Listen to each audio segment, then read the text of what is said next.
যদি আপনার প্রেমে হাবুডুবু খায় কিংবা আপনার প্রশংসা করে, আল্লাহর কসম করে বলি ওর প্রশংসার মধ্যেও ভেজাল আছে। ঠিক কিনা বলেন? আল্লাহর নবী সাল্লাল্লাহু আলাইহি ওয়াসাল্লাম জানতেন ইহুদি আমার দুশমন, এরপরেও সে দুরারোগ্য ব্যাধিতে আক্রান্ত হয়ে মৃত্যুপথের যাত্রী। নবীজি ঘরে বসে থাকেন নাই, দৌড়ায় তার বাড়িতে গেছেন, তার পাশে গিয়া বসেছেন।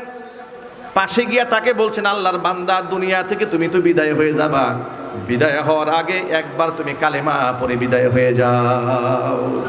তুমি একটা বার যদি কালেমা পড়ে বিদায় হয়ে যাও, তুমি জাহান্নাম থেকে মুক্তি লাভ করবে। তখন ওই মুমূর্ষ অবস্থায় তিনি ভালো করে কথা বলতে পারতেছিলেন না, আওয়াজ করে অস্ফুট আওয়াজে ইশারায় ওই ইহুদি তার বাবাকে ইঙ্গিত করলো, আব্বা, ও আব্বাজান, আল্লাহ নবী মুহাম্মদ সাল্লাল্লাহু আলাইহি সাল্লাম আমাকে যে দাওয়াত দিয়েছেন, আমি কি সেই দাওয়াতটা গ্রহণ করব নাকি?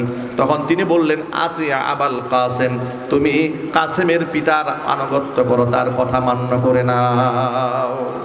সাথে সাথে ইহুদি পড়ে নিয়েছে, আশহাদু আল্লা ইলাহা ইল্লাল্লাহু ওয়াহদাহু লা শারীকা লা ওয়া আশহাদু আন্না মুহাম্মাদান আবদুহু ওয়া রাসূলুহু। এই কালিমা পরে শাহাদা দিয়া সাথে সাথে দুনিয়া থেকে বিদায় হয়ে গেলেন। আল্লাহর নবী হাস্যোজ্জ্বল চেহারা নিয়ে ইহুদির ঘর থেকে বের হইয়া বললেন, সমস্ত প্রশংসা ওই আল্লাহ রব্বুল আলামিনের, যিনি তার জাহান্নামমুখী বান্দাকে জান্নাতমুখী বানিয়ে দিয়েছে। আমার প্রিয় ভাইয়েরা, আল্লাহর নবী সাল্লাল্লাহু আলাইহি সাল্লামের চরিত্র নিয়ে গোটা পৃথিবীর কেউ প্রশ্ন তুলতে পারে না। পৃথিবীর যেই সমস্ত ব্যক্তিরা আল্লাহর নবীর সিরাত নিয়ে গবেষণা করেছে, সকলে নবী সাল্লাল্লাহু আলাইহি সাল্লামের প্রেমাসক্ত হয়ে কালিমা পড়ে মুসলমান হয়ে গেছে। মাইকেল এইচ হার্ট দ্য 100 নামক একটা বই লিখেছে, পৃথিবীর সেরা 100 মনীষী। কতজন? 100। পৃথিবীর সেরা 100 মনীষী। মাইকেল এইচ হার্ট মুসলমান ছিলেন না, তিনি খ্রিস্টান ধর্মাবলম্বী। ওই বইয়ের মধ্যে তার নবী ঈসা আলাইহিস সালাতু ওয়াস সালামের নাম লিখেছে 6 নম্বরে, আর মুহাম্মদ সাল্লাল্লাহু আলাইহি সাল্লামের নাম লিখেছে 1 নম্বরে। আল্লাহু আকবার বলেন। খ্রিস্টানেরা আল্লাহর নবীর চরিত্র মাধুরিমা বুঝতে পেরে আল্লাহর নবীকে সবার আগে স্থান দিয়েছে। আফসোস, কলিজা ভরা আফসোস, এই দেশের তথাকথিত সুশীল, তথাকথিত বিজ্ঞানের ছাত্র নাস্তিক বেঈমানেরা আল্লাহর নবী সাল্লাল্লাহু আলাইহি সাল্লামকে গালমন্দ করে, বাজে ভাষায় কথা বলে, হুজুরের বিবাহ নিয়ে প্রশ্ন তোলে। এমন কুলাঙ্গার মুসলমানের ঘরে জন্ম নিয়েছে বাংলার জমিনে, আছে না নাই? আসাদ নূরের মতো ব্যক্তি মুসলমানের ঘরে জন্ম নিয়েছে, কথা বলেন। রাজীবের মতো কুলাঙ্গার বাংলাদেশে মুসলমানের ঘরে জন্ম নিয়েছে। মহিউদ্দিন আসিফ এমন কুলাঙ্গার বাংলাদেশের মুসলমানের ঘরে জন্ম নিয়েছে। কবি শামসুর রহমানের মতবাদ নাস্তিক, বাংলাদেশের মুসলমানের ঘরে তার জন্ম হয়েছে। আমি আপনাদেরকে বড় আফসোস নিয়ে একটা কথা বলি, গোটা পৃথিবীর সমস্ত অমুসলিম মিলেও নবীজিকে এত আঘাত করে নাই আর গালি দেয় নাই, যত বেশি গালি দিয়েছে মুসলমানের ঘরে জন্ম নেওয়া কাফেরদের দালালেরা। দুনিয়ার ইহুদি খ্রিস্টানরা মুসলমানদের কলিজায় এত চিরতে পারে নাই, মুনাফিকরা যত মুসলমানদের কলিজা চিরে দিয়েছে। আমি আমার সকল ভাইদেরকে বলি, ধৈর্য সহকারে বৃষ্টির মধ্যে কথাগুলো শোনার জন্য আল্লাহর কাছে শুকরিয়া আদায় করেন। অন্ততপক্ষে আজকের মাহফিল থেকে এই সবকটা নিয়ে যেতে হবে। আমার মনের মধ্যে কোনো হিংসা, কোনো আসাবিয়াত থাকতে পারে না, কারণ মুসলমানের অন্তরাত্মা হবে পবিত্র। কে আমার দলের, কে আমার পীরের মুরিদ, কে আমার রাজনীতির দলের ব্যক্তি, কে আমার রাজনীতির বাহিরে, ওই চিন্তা না করে দেখতে হবে হকের ব্যানারে ইসলামের পথে রাখার জন্য, থাকার জন্য আমার আন্দোলন। একজন মুসলমানের প্রতি এতটুকু দরদ মোহাব্বত রাখতে হবে। কোরআন বলে দিয়েছে, ইন্নামাল মুমিনুনা ইখওয়া, নিশ্চয়ই মুমিনরা একে অপরের ভাই। ফাসলিহু বাইনা আখাওয়াইকুম, যদি মুসলমানদের মধ্যে কোনো ব্যাপারে দ্বিমত দেখা যায়, বিচ্ছিন্নতা দেখা যায়, তাহলে তোমরা বিচ্ছিন্নতার মধ্যে, আগুনের মধ্যে ঘি এবং পেট্রোল ঢেলে দিয়া আগুনকে উত্তপ্ত করে দিও না। ফাসলিহু বাইনা আখাওয়াইকুম, উভয়ের মধ্যে সংশোধনমূলক কথা বলে এটা জোড়া লাগাইয়া দাও। আল্লাহু আকবার বলেন। ওয়াত্তাকুল্লাহ, আর এই ক্ষেত্রে ভয় করো আল্লাহকে, লাআল্লাকুম তুরহামুন, যাতে করে তোমাদের উপর আমি আল্লাহর রহমত নাজিল হয়। প্রিয় ভাইয়েরা, মুমিন এবং মুসলমানদেরকে ঐক্যবদ্ধ হওয়া ছাড়া কোনো রাস্তা নাই। আজকে বাংলাদেশ দ্বিতীয়বারের মতো স্বাধীনতা লাভ করেছে। কথা বলতে হবে ঠিক কিনা? একবার স্বাধীন হয়েছিল ৭১, কিন্তু আমাদের শত্রু রাষ্ট্র এই দেশে কিছু ভাড়াটিয়া দালালদের মাধ্যমে আমাদের সেই স্বাধীনতা ছিনতাই করে নিয়ে গিয়েছে। ওরা আমাদের স্বাধীনতা এমনভাবে হরণ করেছিল, আমাদের কথা বলার স্বাধীনতা পর্যন্ত ওরা কেড়ে নিয়েছিল। আমাদের দ্বীনের দাওয়াতের মিশনে প্রতিনিয়ত বাধা প্রদান ওরা করেছে। আলেমদেরকে স্বাধীনভাবে কথা বলতে দেয়নি। জেল, জরিমানা, মামলা, মুকদ্দমা, হামলা, হুমকি ধামকি, দেশান্তর ইত্যাদি করে করে গোটা বাংলাদেশের মধ্যে এক নির্লজ্জ ইতিহাস তৈরি করেছে। আল্লাহ পাকের গজবে তারা দূর হয়েছে। গোটা মুসলিম জাতি আজ তাকিয়ে আছে গোটা আলেমদের দিকে। আমি আপনাদেরকে আহ্বান জানাবো, আলেমদের মধ্যে বিভেদ তৈরি হয়, আলেমদের মধ্যে দূরত্ব তৈরি হয়, এমন কোনো ভূমিকা যেন আপনি সাধারণ মানুষ হয়ে না রাখেন। আলেমদের মধ্যকার যদি কোনো ব্যাপারে দ্বিমত দেখা দেয়, তার সংশোধন আলেমরা নিজেরাই করে নেবে। কথা বলতে হবে ঠিক কিনা? আলেমরা সংশোধন হয়ে গেল, আর আপনি মাঝখান থেকে জাহেল আলেমদেরকে গালিগালাজ করলেন, আপনি বাজে কথা বললেন, ফেসবুকে লিখলেন, আপনি যে গীবত করলেন, শিকায়েত করলেন, নিজের অন্তরাত্মার যত নাপাকি সব ঢেলে দিলেন। যার সাথে দ্বন্দ্ব হয়েছে আলেম ব্যক্তিগতভাবে তার সাথে মিটিয়ে ফেলেছে। আপনি যখন গালিগালাজ করে আপনার আমল নামা পূর্ণ করলেন, কার হাসরের মাঠে আপনি দাঁড়াবেন কি নিয়ে? কথা বলতে হবে ঠিক কিনা বলেন? যাকে গালমন্দ করেছেন তিনি যতক্ষণ আপনাকে ক্ষমা না করবেন, আপনি যদি যত বড় পীরের মুরিদ হন না কেন, আর কাবা শরীফ ধরে যদি কান্দেন, আল্লাহর কসম করে বলি, আপনি যে আলেমকে গালি দিয়েছেন, যে আলেমদেরকে আপনি অশ্রাব্য ভাষায় কথা বলেছেন, ওই আলেম যদি অন্তরস্থল থেকে আপনাকে ক্ষমা না করে, আপনি 14 বার উমরা করেন, 100 বার আপনি হজ করেন, কাবা ঘরের গিলাপ ধরে কান্দেন, কিয়ামতের ময়দানে আলেম ক্ষমা না করলে স্বয়ং আল্লাহ আপনারে ক্ষমা করবে না। আজকে সমাজের মধ্যে মূর্খতা, জাহালাত, অন্ধত্ব এমনভাবে সয়লাভ হয়ে গিয়েছে। আজকে দেখবেন ফেসবুকে এক আলেমের পক্ষ হইয়া আরেক আলেমের জন্য গালিগালাজ, বকাবাজ্জি এমনভাবে করে, মনে হচ্ছে সব তাসকিয়ার খেদমত চলতেছে। মনে হয় পীর সাহেবের পক্ষ থেকে উনি গালি দেওয়ার খেলাফত পাইছে। কথা একটু বলেন না ঠিক কিনা বলেন? মানে পীরের পক্ষ থেকে গালি দেওয়ার খেলাফত তাকে দেওয়া হয়েছে। পৃথিবীর কোনো পীর তার মুরিদকে গালি শিখায় না। কথা বলেন ঠিক কিনা বলেন?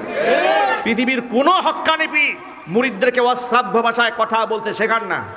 সুতরাং আমি কতটুকুন ভালো, আমার উস্তাদ কতটুকুন ভালো, এটা আমি ছাত্র হিসেবে, আমি যদি ছাত্র হই, আমার আচরণ দেখে আমার উস্তাদের প্রশংসা হবে যে কার সান্নিধ্যে থেকে এত ভালো ছাত্র হয়েছে।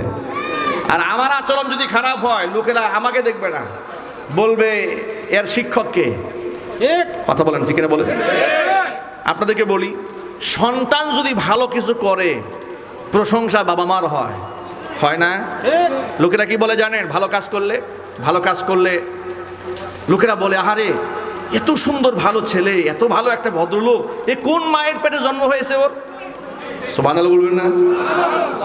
বলে একেবারে বাবার শ্রেষ্ঠ একটা ওরসজার সন্তান, কি গৌরব, কি অহংকার, কত প্রশংসা তাকে নিয়ে মানুষ করতে থাকে।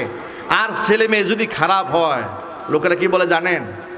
এ কার ছেলে, এটা এত বড় বিয়াদব, এ কার মেয়ে, এটা এত বড় বিয়াদব। মানে বিয়াদবি করেছে ছেলে, মানুষ বাপ মা তুলে গালিগালাজ দেওয়া শুরু করেছে। কথা বলতে হবে ঠিক কিনা? সন্তানের জন্য বাবা মা প্রশংসিত হয়, আবার সন্তানের কর্মেই বাবা মা নিন্দিত, অপমানিত হয়। তার বড় প্রমাণ, স্বৈরাচারী হাসিনা যখন বাংলাদেশে মূর্তির নামে, ভাস্কর্যের নামে মূর্তি সংস্কৃতি চালু করেছিল, এই দেশের হাজার হাজার আলেমরা তাদেরকে সতর্ক করেছে, এগুলো বানাবেন না। কথা বলে না? তাদেরকে বারবার বলেছে, ওয়াজে বলেছে, নসিহত করে বলেছে, জুমার খুতবায় বলেছে, বড় সম্মেলন করে ঢাকার বুকে বলেছে, এত কিছু যত বলেছে, আলেমদেরকে তারা তত শত্রু মনে করেছে। এই হুজুররা আমাদের বাবাকেও দেখতে পারে না, আমাদেরকেও দেখতে পারে না। আমাদের কথা লঙ্ঘন করে আমাদের পরামর্শ বাদ দিয়ে আলেমদেরকে বাইপাস করে ওদেরকে জঙ্গি, তালেবান, রাজাকার, আল-বদর, আল-শামস বানিয়ে দিয়ে জেলখানায় বন্দি করে শত শত কোটি টাকা লুপাট করে দুর্নীতি করে সেই টাকা দিয়ে তারা মূর্তি বানিয়েছে। বিনিময়ে প্রায়শ্চিত্ত এমনভাবে ভোগ করতে হয়েছে, সন্তানের এই স্বৈরাচারী সন্তানের কুকর্মের কারণে তার বাবার মাথার উপর লোকেরা দাঁড়িয়ে বাচ্চারা পেশাব করে দিয়েছে। কথা বলতে হবে মুসলমান, ঠিক কিনা বলেন? শুধু কি তাই, সন্তানের কুকর্মের কারণে তার বাবার গলার মধ্যে গরুর রশি লাগিয়েছে ছেলেরা। কথা বলেন, ঠিক কিনা বলেন? আর গলায় রশি দিয়ে যখন টানে, এই দৃশ্য দেখার জন্য লক্ষ জনতার সামনে দাঁড়িয়ে আনন্দ করেছে। পরিষ্কার দৃষ্টান্ত। সন্তানের সুকর্মে বাবা মার সুনাম হয়, সন্তানের কুকর্মে বাবা মার দুর্নাম হয়। মুরিদের কুকর্মে পীর সাহেবের উপর প্রশ্ন তোলা যায় যে এত গালিগালাজে ডক্টরেট করা মুরিদ কোন দরবার থেকে শিক্ষা গ্রহণ করেছে? কথা বলেন, ঠিক কিনা বলেন? আর যাই হোক না কেন, আর যাই হোক না কেন, যদি হক পীরের দরবারের মুরিদ হয়, আল্লাহর কসম তার মুখ থেকে আলেমদের বিরুদ্ধে গালিগালাজ বের হবে না। এটা যে সত্য, আপনাদের সন্দেহ আছে নাকি?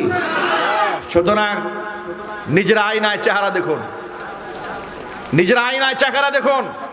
সারা বছর ধরে শুধু মাইকিংয়ে হক আর হক বললে হবে না, আমল দিয়ে প্রমাণ করতে হবে হক। কথা বলেন, ঠিক কিনা বলেন? আল্লাহ রাব্বুল আলামিন আমাদের সকলকে বোঝার তৌফিক দান করেন। আল্লাহ রাব্বুল আলামিন মুসলিম উম্মাহকে হক এবং হক্কানিয়াতের পতাকা বহন করার তৌফিক দান করেন। ইনশাআল্লাহ এই বাংলাদেশে ইসলামের রাজ কায়েম হবে, ইনশাআল্লাহ বলেন না?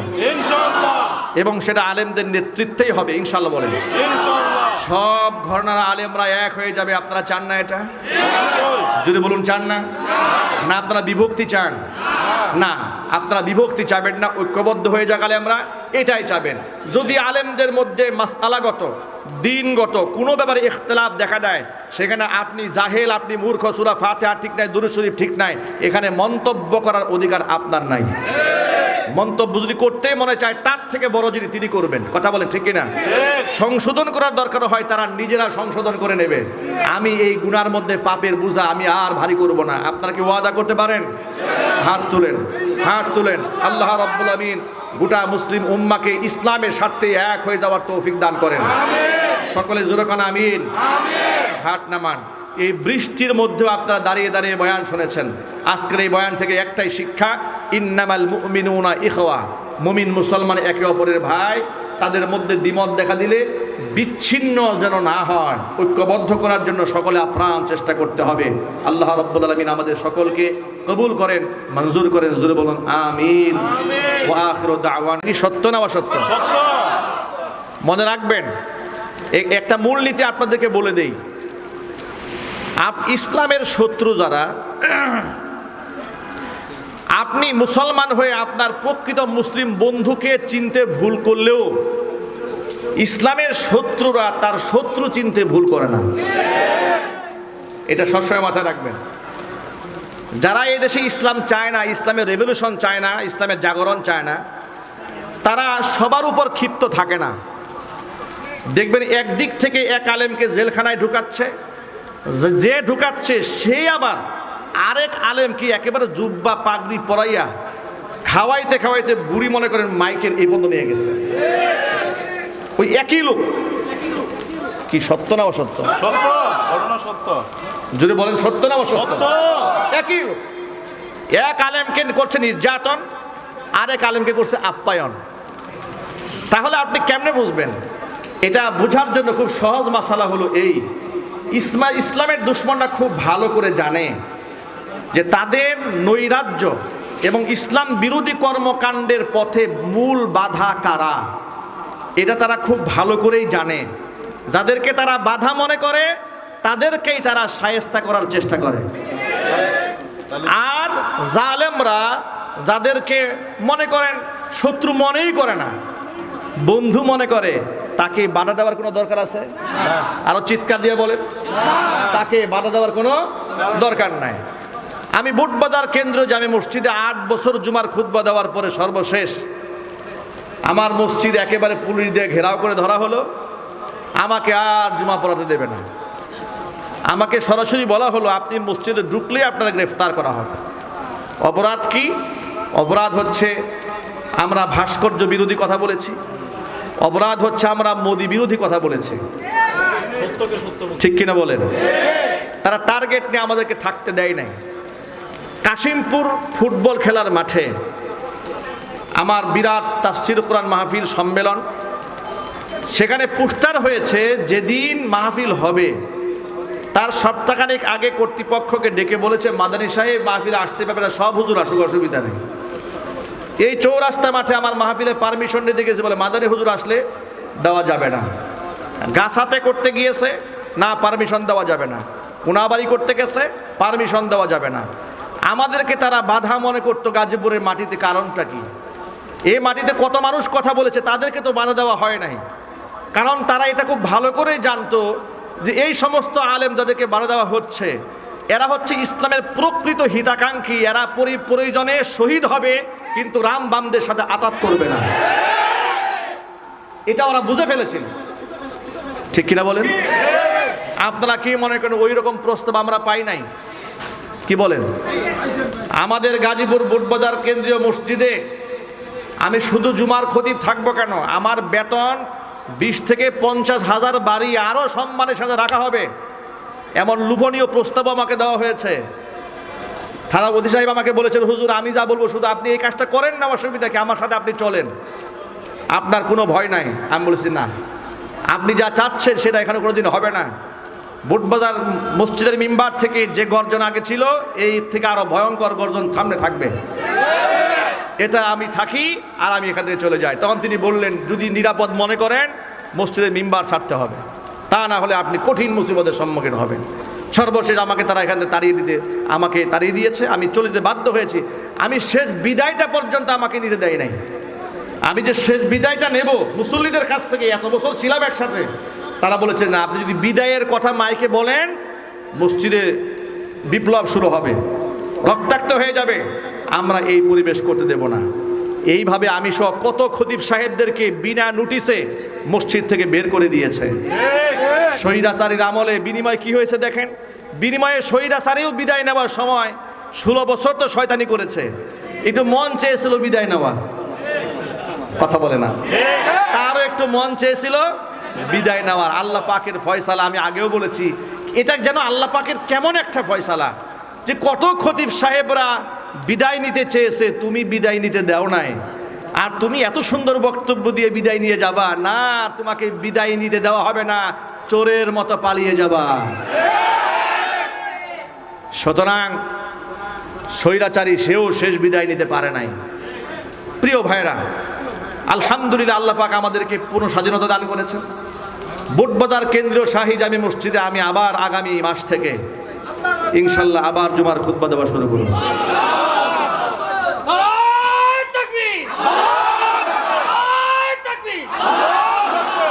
প্রত্যেক মাসের প্রথম 2 জুমা বুটবাজার কেন্দ্রীয় জামে মসজিদ, বাকি 2 জুমা ঐতিহাসিক আমবর্ষা শাহী জামে মসজিদ কাউরান বাজার ঢাকা।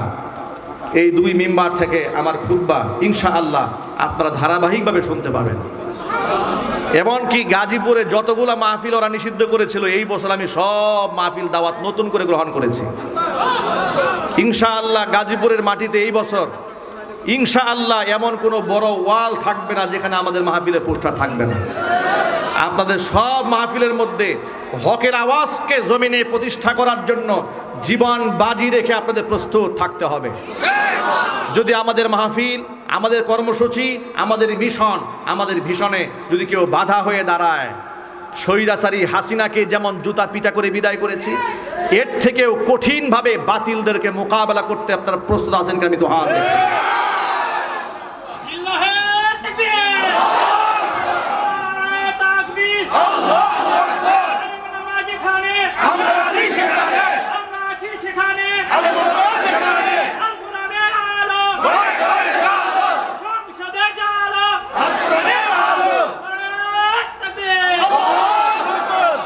ইনশাআল্লাহ সংসদেও কোরআনের আলো আমরা জ্বালবো।